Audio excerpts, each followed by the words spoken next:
আমরা আমাদের আকাবের আসলাফ উত্তরসূরি পূর্বসূরি সবাই দেশ এবং ইসলামের জন্য কাজ করেছে।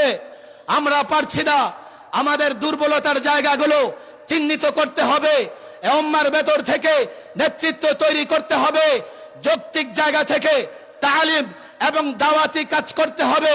শুধুমাত্র নিজের ঈমান বাঁচানোর জন্য মাদ্রাসায় বসে পড়াশোনা করলে আমরা নিজেকেও রক্ষা করতে পারবো না, জাতিকেও রক্ষা করতে পারবো না। প্রত্যেক ছাত্র, প্রত্যেক আলেম দায়িত্ব নিতে হবে।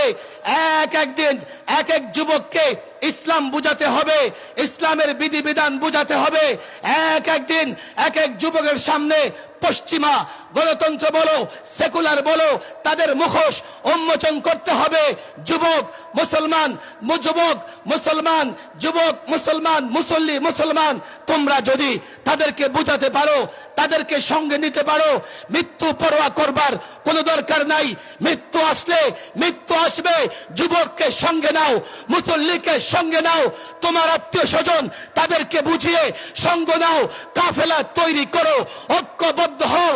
জালেম দুনিয়া, কুফফার দুনিয়া, মুশরিক দুনিয়া জানিয়ে দাও আমরা এক ঐক্যবদ্ধ ক্ষমতার কারণে লড়াই করি না, আমরা মানবাধিকার প্রতিষ্ঠার জন্য লড়াই করব।